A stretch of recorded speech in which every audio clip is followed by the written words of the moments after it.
Good evening. It was a critical week for the Trump presidency. At its core, it was about his decision to encourage the reopening of America. He veered from claiming total authority to ultimately leaving it in the hands of states. But there's no doubt about where he stands. Earlier Friday, the president tweeted in solidarity with protesters in Minnesota, Michigan, as well as Virginia, who have grown furious about stay-at-home orders.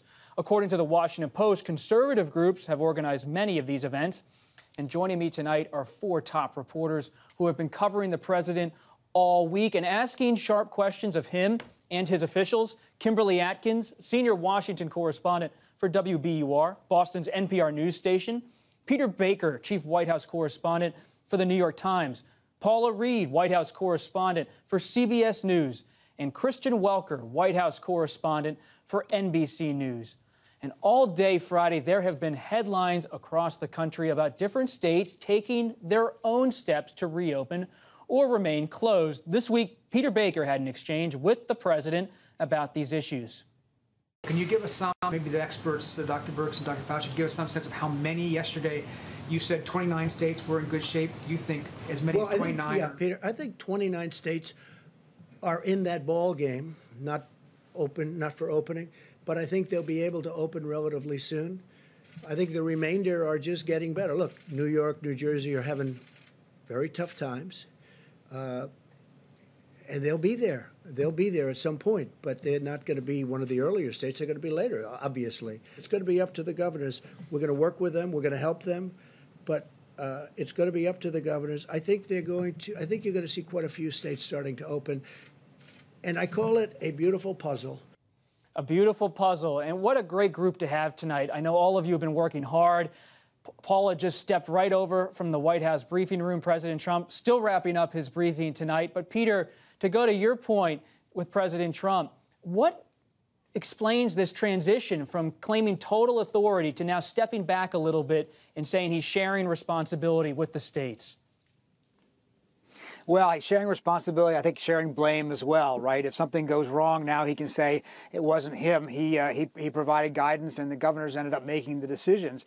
There's a real fear, obviously, in this White House and across the government that if there are cities and towns and states that open up too early, whatever that's defined as being, and risk a resurgence of the disease, that of course then that will simply require everybody to go right back to where we started and shut back down again and cause a lot of unpleasant illness and probably even death if that happens. So I think the president kind of switched between Monday and Thursday under the idea that, look, if I'm going to be held responsible for everything that happens after everybody reopens, maybe I ought to share that a little bit with the governors, since they're the ones who actually have the constitutional authority to make the decision anyway.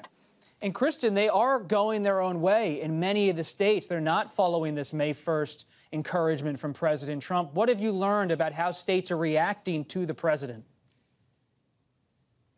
Well, really, it's a range. You have some of the Republican-led states, Texas, for example, Florida, which have really shown, Florida, to cite one, has not wanted to shut down. They were sort of late in terms of doing that.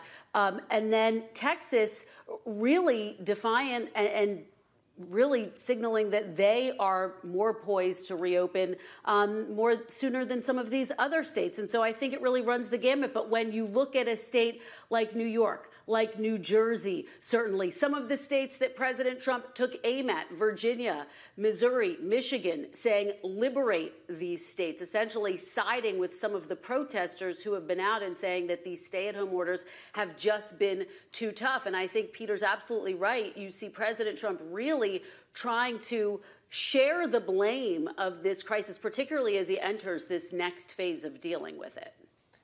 That was a great point, Kristen, because when we think about President Trump's comments about liberate, Kim, is there any concern inside of the White House that he's encouraging civil unrest? If there is, it's not getting through to him. We know that this is a president who likes to lead by instinct, lead with his gut, and this is a president who is very attuned to what his supporters want. And he saw these protests happening, led by conservative groups that are pushing back against these Democratic governors, and it seemed almost irresistible for him to side with them, despite the fact that some of these protests, including the ones in Michigan, featured hundreds of people actually gathering together in violation of the 6-foot distancing rule that the president's own counsel has been advising Americans for weeks. We do see in Michigan, though, it's a risky proposition if the president is thinking about his political future. Michigan is a key state in the election. It's one that he would need to win, as he did in 2016. And Michigan is one of the places where there is a hot spot. There is a real growth in COVID-19 cases, not just in Wayne County where Detroit is, but in a lot of the surrounding suburbs where he got a lot of votes last time. So by pushing back against this, it could really backfire on him politically, let alone saying what it could do from a public health standpoint.